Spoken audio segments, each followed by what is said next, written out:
Good morning for Americas, good afternoon or good evening for Africa and Europe, and good evening in Asia and the Pacific. I am Marcelo Caetano, and I am the Secretary General of the International Social Security Association. The topic of our webinar today will be, let's talk about OSH. Have you ever reported a near miss? This webinar will be introduced by Bernd, who works with us in ISA, and as speakers we have Christian Kunz, who is Head of Quality, Health, Safety and Environment, Westfalen AG in Germany, and also Mike Lepard, who is Senior Safety, Health and Environment Advisor of Energy Networks Association, ENA, in the United Kingdom. Today we have 53 different countries who have registered in this webinar, and hundreds and hundreds of participants that have registered in this webinar. Before initiating the webinar, I would like to remind our African membership of our major regional upcoming events. That is the Regional Social Security Forum for Africa that will be held in Abidjan, Cote d'Ivoire, from the 17th to the 19th of May this year. And also of our American membership of the Regional Social Security Forum for the Americas, which will be held from the 5th to the 7th of September 2023 this year in San Jose, Costa Rica. And I also like to remind our American membership of the application for the Good Practice Award for the Americas that goes until March 31st, so the last day of March. So I wish you all an excellent webinar, and I'd like to thank the ISA Special Commission on Prevention, and also the sections, the ISA sections on electricity and transportation, for jointly organizing this webinar with us. So, Bernd, please, the floor is yours. Thank you, Marcelo, and welcome everyone. Marcelo has already introduced me. My name is Bernd Treichel. I'm your moderator today. We have a 45-minute webinar. This is a new format because we just want to dive into one particular topic. And as you already know, the topic today is a near miss. So first, before we go into that, a little bit of housekeeping. You must all be familiar with Zoom, I assume. However, if you're not, there is a possibility to send us questions. You have a Q&A button mostly at the bottom of your Zoom. It can also be on the left, on the right, depending on the setting of your Zoom. You can click on that and you can send us questions. And then we will see these questions and I'll pick it up. And later, if there is enough time left, we will discuss that. So you can actively participate and you can already send something in the Q&A if you want, because maybe somebody already has an example of a near miss. Have you ever reported a near miss? So you could maybe say, okay, I think this is a near miss or that is a near miss. And talking about near misses, the simple definition is something is dangerous and it did not result in an accident. So the behavior was dangerous or the situation was dangerous. But a more refined definition would be an incident that did not result in injury or harm or damage to a person or to an object. And that would then also help the company to identify shortcomings in their operations, in their safety culture, and would also help provide valuable insights for the prevention of future potential accidents. So there are two aspects. One is dangerous, but nothing happened. And two is learning from the situation and to improve it. So this is it, basically. That's what I understand as a near miss, but please feel free to share your situations, your ideas, and also what reporting means to you. Do you understand the importance of reporting? But before we go further into that, I would actually like to give the Zoom room to our two guest speakers today. And I think they can just introduce themselves. And I suggest ladies first. Herzlichen Dank. Mein Name ist Kirsten Kunz. Ich bin derzeit Head of QHSE bei der Westfalen AG in Münster. Das ist eine Firma im Rahmen für Gase, Energieversorgung und Mobilität. Und ich habe 20 Jahre jetzt Erfahrung oder mehr als 20 Jahre im Bereich Health and Safety und bin dadurch natürlich auch ganz oft mit dem Thema Near Miss in Berührung gekommen und durfte da meine Erfahrungen sammeln. Thank you, Kirsten. And another quick housekeeping announcement. Kirsten will be speaking German. So you have a little world sign at the bottom of your Zoom. If you prefer to listen in English, then set your interpretation channel to English and it will be automatically translated into English. We also have German, French, and Spanish. So you're free to choose. And without further ado, Mike, who are you? Hello, good afternoon, everybody. Hello. So my name is Mike Leppard. I work for the Energy Networks Association. So I'm a safety advisor here in the UK. And the ENA is the industry body for the UK energy distribution and transmission businesses. And so I've been here a number of years, work across safety, health and environment. I think that's an important point I need to make. Near misses are not just about safety, they're about all aspects of SHE. And prior to that, I worked for the UK industry regulator. But ENA is an active member of ESA, electricity section, and we've contributed to the guidance that we're going to talk about today, which we're very much looking forward to expounding on for you. Wow, thank you, Mike. Just a little update. SHE is safety, health, and environment. I love that abbreviation. It's very nice. So before we actually dive fully into that, we have prepared a little poll for you as participants. I see we already have 250 participants, which is, I believe, a great outcome. And so we'll try to bring that poll up on the screen for you. Have you ever reported a near miss? Yes or no? That's it. It's a quick thing to do, and later on we'll discuss it. So we'll leave the poll on for a little moment so that everyone can actually click on it. Please participate, because it will help us guide the discussions around this very, very simple question.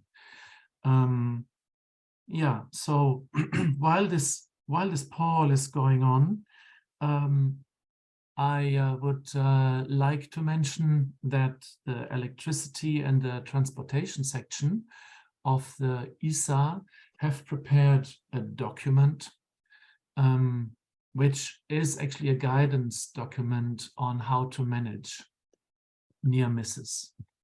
So I will also click the poll if I can, and I will click it away. Here you see the new publication, and this document will be available soon. We will put it. We will give you a link in the chat, and if not, you can definitely look on the ESA website under Special Commission on Prevention Documents, where you will find it. And I think today we'll talk a little bit about that content. Maybe the first question is to you, Mike. Why would you say is it important to report near misses and to take the reporting actually seriously? I think when I was thinking about this question, there's two key aspects for me. It's almost the first principles about the reasons for considering to introduce a near miss reporting system. And if you decide that that's right and the time is right for you and the culture of the organization is right, then what's that going to look like? But I think the first principles question is an important one, because there's probably a lot of people on the call who are health and safety managers or quality managers, maybe environment managers. You will have a proven approach to managing safety. You'll probably all adopt a risk assessment approach. You'll be monitoring, you have your controls, you'll be reviewing. It's a very familiar approach. And near miss reporting is really a sort of logical extension to that. And the benefit and the good thing is that it's you adopt the same principles. So if you're a reasonably mature business and you're managing safety, health, quality, environment, of course, a lot of people will have various hats to wear, it's not just about safety, then it may be suitable for you to considering, well, how can we take the next level? What the serious question is, how can we extend our management of safety? How can we reduce our risk profile even further to make our employees safe? Also make a safer environment for members of the public, which can be an important issue as well. So I think the first considerations is important because we'll be operating to standards. We're operating to health, quality, environmental standards, and we want an integrated approach to that. And near-miss reporting enables you to take a further step on your sort of integrated approach to health and safety management, and also it adopts the same policy process. So we're all very familiar with the cyclical process of risk assessment and plan, do, check, act approach. And guess what? This near-miss reporting will adopt the same process. So again, it's about integrating that into your existing businesses. So I think that's an important point. And if you're ready to adopt that, and you think we're mature enough, then this guidance that we produce will hopefully give you some important considerations to how to go about that. And the process, guess what, is similar. You will adopt a similar process to how you're managing health and safety. It's a different name. We call it near-miss reporting. We're talking a bit about other language because I think other people, some people call it different things, but you can adopt the same established core mature approach to health and safety management. You can adapt that to near-miss reporting, and I think that will give you another tool in your armory. So, and just to finish on, there's a couple of other really important aspects to this that I think perhaps are unique to near-miss reporting. While it's good to take a serious look at this, because we talk about people engaged in health and safety, and everybody has a role for health and safety, absolutely. But I think in near-miss reporting, some of those barriers are broken down. I think everybody has a very similar role here. Some will have specific, duties to look at the data and report it and communicate it, but everybody can participate in near-miss reporting for the benefit of the organization. And I think that's an important consideration. Okay, well, let me stop you here, because I know that you are just bursting out with all this knowledge and all this passion, which is actually great. I enjoy that very much, but I want to continue, and I also want to give a chance to Kirsten to then speak. But before I do that, you mentioned a lot of interesting things, and we'll come back to that, like from the culture of your organization, safety in the environment, and also taking it to the next level. And when it comes to reporting a near miss, I was wondering, have I done it? And the other day I was walking home on the street, and my neighbor, kid, 17 years of age, on his bike, no lights on, black hoodie, black trousers, and it was 11 o'clock at night. I didn't stop him. I didn't have the courage, because I don't know, he's home anyway, it doesn't matter. The next day I met his mom and I told her. So have I reported one or not? I don't know. Maybe too late. I don't know. But okay, nothing happened. So, touch wood. And Kirsten, have you ever reported a near miss? Ja, durchaus. Ich habe auch einen reported, und ich habe nochmal überlegt, was der erste war. Und den ersten, den ich wirklich reported habe, war eine nasse Fläche, auf der ich durch das Büro gehen musste oder ins Büro gehen musste, und einfach die Gefahr bestand, dass man ausrutscht.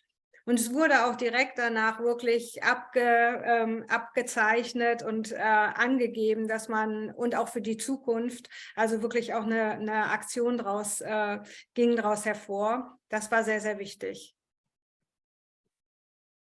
Yeah, I mean, it's nasse Fläche, a wet surface. This is just this is basically a very, very simple thing, but you see it. And you change it. So, it doesn't take much. It's just like, from the thought to the action. What else would be a typical miss for you, apart from a nasse Fläche, a wet surface? Also was ich bisher in meinem Arbeitsumfeld gesehen habe, ich habe ja sehr viel an Produktionsstandorten etc. gearbeitet.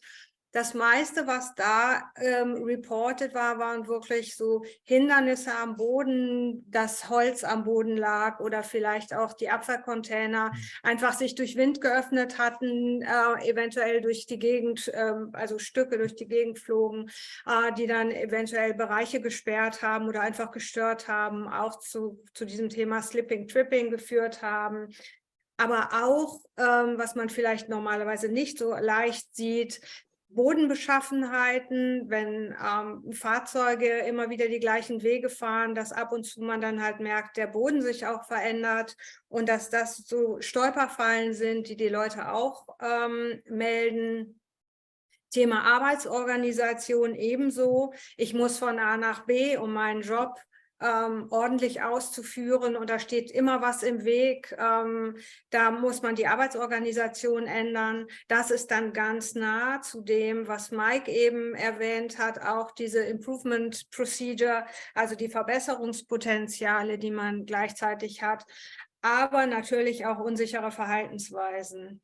Die werden meines Erachtens seltener gemeldet, aber ich mache mal eben schnell, das ist ja durchaus auch möglich. Und dass man sich da auch Gedanken macht, weil das sind ja ebenso wichtige Informationen, in denen man dann gesamt mal schauen kann, warum reagieren Menschen so, warum begeben sie sich dann kurzfristig in so ein Risiko, eben zu verunfallen. Ich nehme mal eben schnell den Stuhl und nicht die Leiter. Ja. Typisches Beispiel, auch im Büro, nicht nur jetzt an einem Produktionsstandort.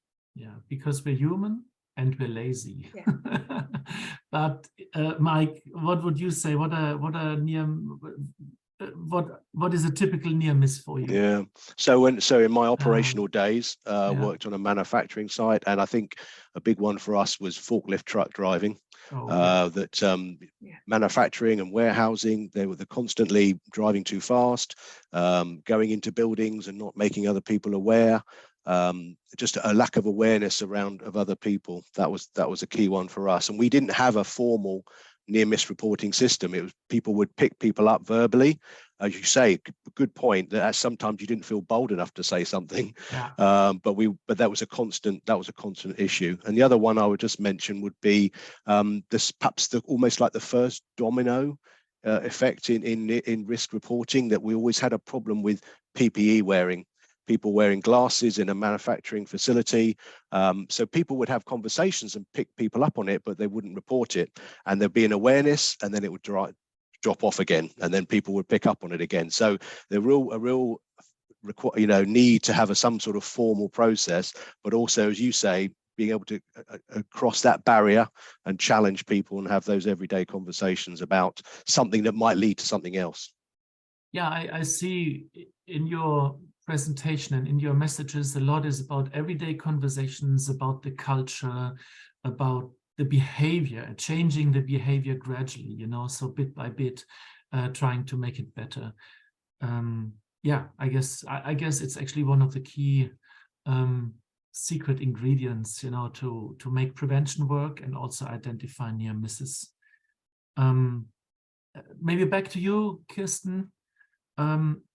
Well, you're participating in this webinar today, so thank you. But why? Like, what prompted you to actually take a closer look at the near misses debate? Wie Mike schon am Anfang gesagt hat, Near Misses sind halt nochmal eine zusätzliche und ja wirklich wichtige Informationsquelle, um sich selber zu verbessern, um die Safety Standards zu verbessern, um einfach die Arbeitsumgebung sicherer zu gestalten. Und insofern, das sind halt Basisinformationen, die man da erfährt, aufgrund von, welche Risiken gibt es noch am Standort, welche Risiken oder gibt es in dem Arbeitsbereich, in dem man sich bewegt. Und das sind ja meistens nicht nur Einzelfälle dann, sondern schon Dinge, die man auch nochmal übertragen kann auf andere Bereiche. Dann ist es auch nochmal eine zusätzliche Möglichkeit, um Leute wirklich sensibel zu machen, nochmal die Awareness zu erhöhen zu dem Thema Arbeitssicherheit und Safety. Was ich aber als drittes noch ganz wichtig finde, ist, es schürt auch so die Arbeitskultur miteinander, dieses Achten aufeinander. Nicht das, was der andere tut, ist mir völlig egal, sondern ich gebe Acht. Wir sind ein Team, wir achten aufeinander. Wenn dort etwas liegt, worüber ich fast gefallen wäre, nehme ich es auf und schütze somit den Nächsten vor einem Event. Das finde ich nochmal ein ganz wichtiger Punkt. Und deshalb, es gibt halt unglaublich viel Informationen über die komplette Kultur im Unternehmen.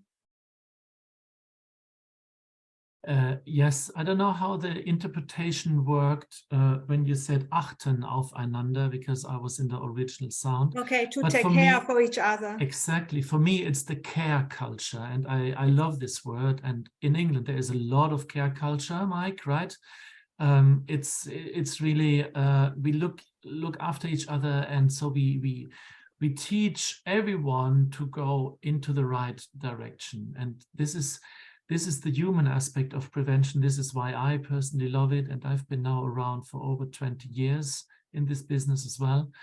And I just love this word, care culture. Und das ändert halt auch nicht nur den Bereich Arbeitssicherheit, sondern das strahlt ja auch in die andere Art des, wie gehe ich gemeinsam miteinander um. Miteinander umgehen, exactly. Yeah. There is a comment in the question and answer section from Kai Schulte from the German Road Safety Association, who basically says that near misses are very precious because you can learn a lot from them. Yeah, this is also the same aspect, from the care culture, the behavioral aspects, and also the management and the organization. As you said, you see all these things, all the clutter lying around. Well, once it's tidied up, a lot of people have learned from it because they all see, oh, wow, it's safer. Yeah. So that's good. Und alle sind auch involviert. Das ist halt auch wichtig. Das, was Mike auch am Anfang erwähnte, jeder hat eigentlich den gleichen Status. Alle sind involviert und alle, und das muss ja auch nochmal klar sein, haben ja auch im Bereich Health and Safety einfach eine Verantwortung. Das ist nicht nur der Chef für seine Leute, das sind ja auch die Leute an sich. Die Kollegen untereinander. Und das ist ein ganz wichtiger Aspekt, dafür sind halt bei Nahunfälle sehr, sehr fein, um da die Möglichkeit nochmal zu nutzen, das auch nochmal nach vorne zu stellen. Yeah. Okay, so now that we had thank you, Kirsten. Now that we had a first introduction, let's just have a quick look at our polls. The result, I don't know how many have participated, but that's interesting. Look at that. It's almost a 50-50. It's a close shave, a close call. What would you say, Mike? Is this something you expected? No, I'm a bit surprised, I must admit. Yeah, I thought there would too. be a higher yes answer. Yes. Because near-miss reporting can be, it doesn't have to be a formal process. It can be anecdotal. As you say, it can be part of everyday conversations. So I'm a bit surprised, yes. Kirsten, are you also surprised, or do you think it's normal that half of the employees would not report? Ich war auch sehr überrascht. Also ich hatte auch gedacht, dass das mehr schon implementiert ist, mehr genutzt wird. Yeah. Yeah. There is one question from the Q&A section, which is actually linked to this poll, I would say. Aslan Darus from SOXO Malaysia. Hello, Aslan. He asked, what is the panel's view on a reward system for reporting near misses? Maybe there is no reward. Maybe that's why people don't report. Mike? Yeah, I wouldn't actively support a reward system in per se, in terms of how people are probably interpreting reward. I think the reward is promotion of people's attitude. That's what you want to encourage. So that I can see there are examples of companies who are now integrating near miss reporting or outcomes more within their briefing, which is good. And they would acknowledge, you know, the team or the person that's done that. But I think, you know, from a health, safety and environment perspective, that's the right approach. You should be acknowledging people and encouraging them rather than a financial reward. So that means we need to have a reporting system in place that works. So what would be the requirements of such a system, if I may just ask? So yeah, I think there's a few key things. It's a mixture of the right system and also the human element that you've spoken about. So I think an important aspect is I probably on this call we'll have all different sectors represented, and I think the key thing first of all is when you design the system, you design it, you know, that in a way that meets your business and fits with your current practices. There's no definitive right and wrong way to do this. So look at how your business works. What are your employees used to doing? How do they currently investigate and report incidents? We'll use a similar system for your for near miss reporting. So there's lots of definitions that we've got in the guidance, so we don't need to talk about those, but I encourage people to look at those. But I think it's also a lot about clarity, what it is and what it isn't. So I'd far rather people have a system where you get a few or a number of good catches rather than lots of reports about someone carrying a coffee cup, you know, and speaking on the phone. That might be a risk, but we want better reports. So I think there's a real communication piece with the employees and the staff before you introduce it. Design it, communicate it, and then introduce it and adapt it to the way that your business works. I think that's a key aspect. So this guidebook that we mentioned earlier, does this actually have some guidance on the reporting system in it? Yeah, it gives quite a few examples about how you might do that, the different practicalities and the different examples of how you might go about that process. Yes. Okay, well, that's helpful because there is also a Q&A from Liliana Hernandez in Espanol. My Spanish is really not good, but I hope we have answered your question, Liliana, because it's basically you were asking what are the most effective practices to facilitate the reporting or notification of near misses. So a good system is needed, and of course it needs to be adjusted to the workflow and to the operations on site. Yeah. So while I have you, Mike, what do you think? What insights, what can we extract out of this near miss reporting? Like, is there some kind of a result? Is there something more than just, oh, the accident didn't happen, thank God? I think there's a combination of quantitative and qualitative interpretation you can get from once your system is in place and working properly. So inevitably you're going to look at the data, you're going to look at how many reports you're getting, the seriousness of those, what did the investigation lead to, which are all key points, because you know, at the end of the day, if you don't investigate and you don't introduce actions to stop it happening again, then your risk profile won't go down. But I think there's a wider piece here about what are we learning about the culture of the organization. You know, what are people reporting on? What are the common risks being reported, and are they keep getting reported? Because if they do, then clearly we're not improving. So it kind of gives a bit of an insight, I think, to the maturity and the status of the organization. Are you growing in your safety performance? But it also gives, you know, real opportunity to engage your employees. That's workforce engagement is a big part of this. It's you know, you need to get your employees on board, communicate with them, tell them, you know, what you've done to improve the situation and stop it happening again, and ask for their opinion. You know, if it's not working properly, don't be afraid to challenge the system and say, look, it's not working properly, how can we improve it? And ask your employees who know best, because they're the ones at the front line doing this work, how can we improve the system? So all of those aspects, I think these are insights that you'll get out of a functioning near miss reporting system.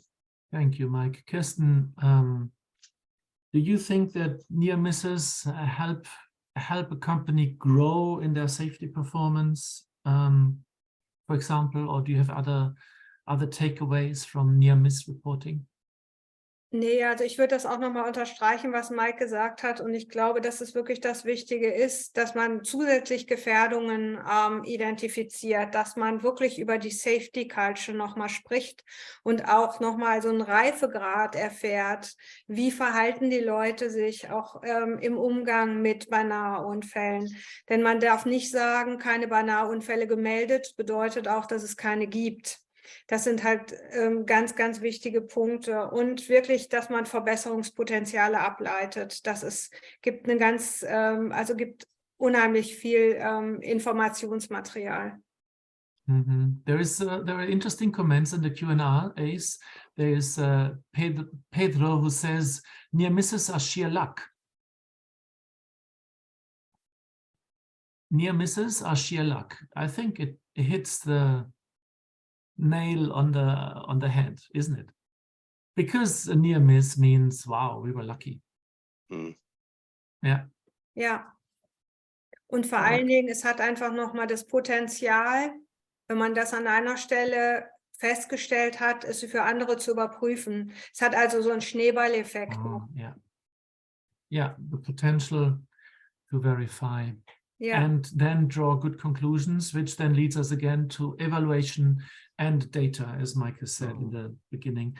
What about, I mean, you have your employees, and there you have a company culture. Somehow, you tell them there is a hierarchy, there is a boss, there is a line manager, there is middle management. The employees eventually, they buy in and they walk because that's how things are being done. And then there are contractors. What do you do with contractors, Mike? How do you manage contractors? Yeah, it's a really huge and important issue. Speaking from the energy sector in the UK, then contractors, sometimes those businesses are as big or larger than the energy companies, and so the key thing there is you really got to build your relationship with them first. So I appreciate we're talking about near miss reporting, but that will only work in partnership with your contractor if you have that strong relationship to start with. So you need to build your alliances, you need to embed them within your system. So in the energy industry, a lot of these contractors are permanently on site or permanently working for the companies, which gives you great opportunity to integrate them into the business. Don't talk about them and us, but talk about our contract partners. So there's definitely got to be a relationship there. And if you're working on the same site and you're using the same equipment, then why not use the same system? And that would help with near miss reporting if you can manage your workforce as one workforce. And a lot of businesses are now doing this. So they are taking their training and induction process right at the beginning, get the messages in at the beginning when you start your contract, train people in the same way, and treat them in the same way. Because if you treat people in the right way, they will behave in the right way. So I think there's a real change in language and attitude in the UK to embed these working relationships, train and induct in the same way, use the same system, and then that way you're going to learn from one another. Not only between the client and the contractor, but across piece as well. Contractors are talking to one another on the same site and learning from one another. And I see that's been a real shift change in the culture, probably over the last 10 to 20 years in the UK. The energy sector is very big, so you are probably in a very luxurious position because you have then huge contractor firms and long-lasting contracts, and then they might be on site for 3 months, a year, maybe 10 years. But what do you do if you're a small business, or you're building a house, right? Yeah. And then today comes the painter, tomorrow comes the guy who drills the holes, then the electrician comes. They are also all small contractors. Is there also a system somehow, or that's a really good point. Influence it? Yeah, that's a really good point, because actually the energy companies are tackling that as well. Sometimes it's a big site, as you say. Other times, a lot of workers are working in domestic properties or in vans or in small teams off-site. How do you access them and how do you work with them? So I think the key there is that you don't, instead of well, not only do you need leadership from the top to say this is how we are going to work as a business, but you need those relationships across piece. Yeah. So so the depot manager needs to be working with that small team that you say, the small contractor, have that relationship at all levels, senior level, middle level, junior level, so you get the same message at different levels of the organization so that you reach these people. But it is a real challenge, absolutely. Yeah. Yeah, you said leadership at the top. I'd like to add ownership at, how can I say that, at the work floor, right? So that everyone would also have the guts to report a near miss, right? So, Kirsten, reporting near miss, you know, what do you think? What are actually the reasons why people would not do it? What prevents them from reporting a near miss? You're muted. You're muted. And while Sorry. Yeah. I followed the roots. So Because sorry, I'm just getting so excited. Like, you know, if you have this idea of a house and there are all these contractors, and then the painter comes in and says, okay, I'm just here for painting, so I don't care. But then he sees that there are lots of clutter lying around in cables, you know, he probably doesn't have the guts to say anything because he's only there for a day. Who cares? No? Like, what helps people to report such a near miss? Also, was ich glaube, ist ganz wichtig, die Hürde gering zu halten, um zu reporten. Und System von Meldungen heißt nicht kompliziert. Also da muss man wirklich ein wenig innovativ und der Arbeitsumgebung angemessen sein. Also wir haben ich habe verschiedene Möglichkeiten auch kennengelernt. Und das ist von, ich habe einen einfachen Briefkasten bis zu, ich habe aber vielleicht auch einfach Sprechstunden, wo die Leute es melden können, wo ich sage, einmal in der Woche bin ich für eine gewisse Zeit telefonisch erreichbar. Die Leute können einfach nur anrufen und müssen nicht extra nochmal den Stift nehmen und irgendwo was reporten. Wenn man jetzt darüber nachdenkt, warum melden vielleicht Leute nicht, gibt es noch den Punkt, viele sagen natürlich, naja, komm, ich erledige das eben, dann fällt auch keiner drüber, dann muss ich es aber nicht noch extra reporten. Haben es dann vielleicht am Ende der Schicht vergessen. Dann geht es natürlich, es ist ein großer Punkt, das Thema Vertrauen. Wie viel Vertrauen habe ich auch in ein System und wie viel Vertrauen habe ich auch in die Safety Culture? Weil gerade wenn ich darüber rede, dass ich Safety Behavior melde, also eine Verhaltensweise, ist es schon wichtig, dass ich auch eine gewisse Fehlerkultur im Unternehmen habe. Und das, was ich glaube, was auch eines der Erfolgsfaktoren ist, ist, man muss wirklich nachverfolgen und man muss auch Aktionen daraus ableiten und man muss die kommunizieren. Wenn nichts nach einer Meldung passiert und die Situation sich nicht verändert, dann nutzen die Mitarbeiter das System nicht und sagen, naja, wird ja sowieso nichts passieren, warum soll ich mich hinsetzen und irgendwie mich noch involvieren? Ja. Das ist ein ganz wichtiger Punkt. Follow up and seeing that there is a change, yeah, which requires actually a competent person on the receiving side. And not only competent, but also a proactive person and someone with a certain level of authority to be able to introduce this change. We have some on the Q&A chat, you know, there were a couple of comments related to that. One is from Cheng Peng Won, who says, speaking up may not be easy. And yes, I agree, it's not easy. Kai Schulte mentions that, you know, it's part of the corporate culture, you know, basically it's a leadership task, but I would even go a bit further. It's actually an ownership task. It's everybody needs to be part of that culture. And yeah, Mike, you want to say something to that? Yeah, I'd made some notes beforehand and I'd written down exactly what you said. I'm so sorry. No, it's good. At least we're on the same page. So it's about ownership, but it's about, as you say, giving staff the empowerment to do that, to engage. So there's a couple of good examples in some of our businesses that where they've tried to help people to prevent the near miss before reporting it, before it becomes a near miss, as it were. So in their risk assessment approach, their START approach, or their check of their vehicle, they've now got the authority to sort of, some systems have like a yellow card, to put a yellow card up and say, I'm not going to do this because I've seen something that's not correct. So it's almost even before the near miss.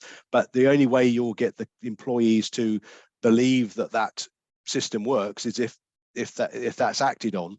They raise a yellow card and they say stop, and the manager supports them and just say, well, don't stop, just carry on because we need to get that job done, then it won't work.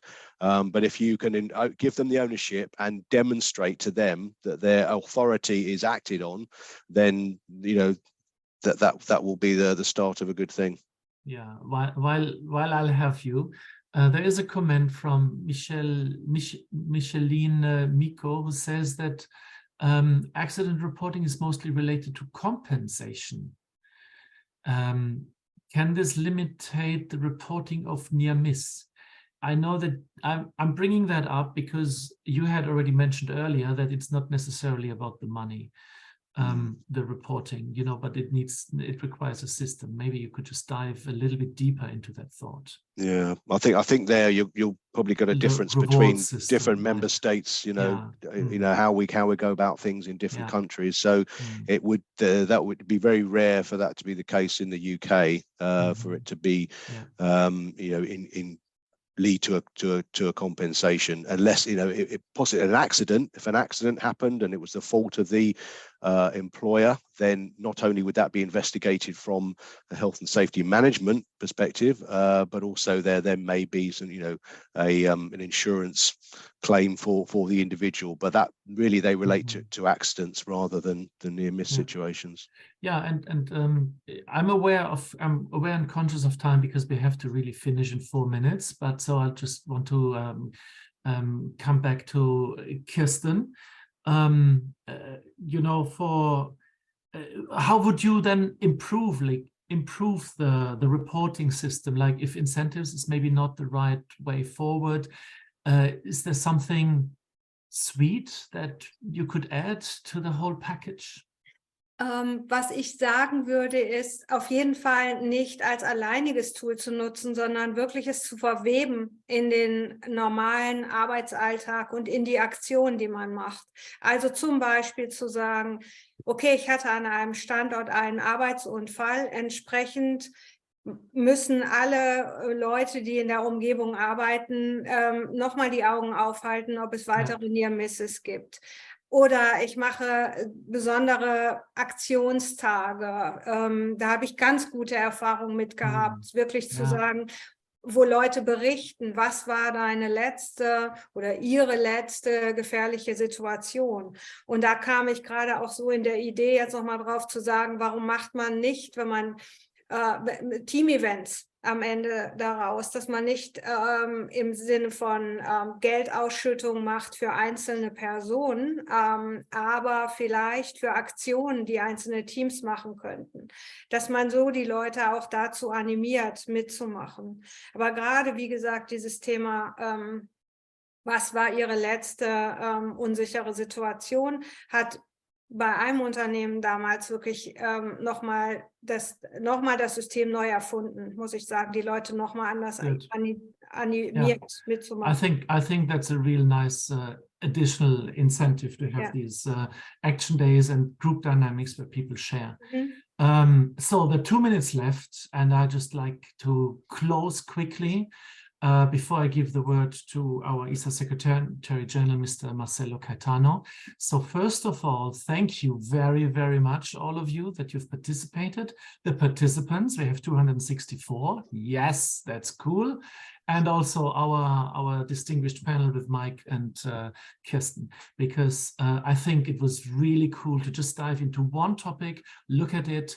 I hope also from the question and answers, most of your questions were actually addressed. And I would also like to mention that this session will be recorded and it will be posted on the link that you have seen in the chat. And thank you very much. And with all of this, Have I forgotten anything? Yes, I have forgotten that the next OSH talk will be on the 16th of May, Tuesday, and it's about nudging. You don't know what nudging is? Well, then you have to sign up for our next webinar. And Marcelo, 1 minute for you. The floor Okay. is yours. Thank you, everyone. So, thank you very much, Bernd, for moderating this webinar. Also, Anne, for participating, from Lisa for participating. And of course, I'd like to thank very much the speakers. So, Kristen, Mike, thank you very much for sharing your experience on near misses. I learned many things today about this talk. Thank also the interpreters and ISA Special Commission on Prevention and the sections on electricity and transportation. So these webinars, as usual, it shows one of the ways in which ISA shares knowledge and also creates a space for networking worldwide. Again, I would like to remind our African membership of our major regional upcoming events, the Regional Social Security Forum for Africa that will be held in May from the 17th to 19th of May in Abidjan, Cote d'Ivoire, and our American membership of the Regional Social Security Forum for the Americas that will be from the 5th to the 7th of September this year, 2023, in San Jose, Costa Rica. For our American membership, I'd also like to remind to submit your case to the Good Practice Award for the Americas, and the deadline for submission is on the 31st of March, 2023. So there is a poll now, a different one, okay, to see what's your impression about these webinars. As Bernd mentioned, the videos will be available of this webinar for you at our webpage soon. And the webinars will continue in English, French, Spanish, German, and other language as well. So thank you very much, and I hope to see you soon in another OSH webinar or another topic of webinar of Social Security from ISA. So thank you very much, and I hope to see you very soon.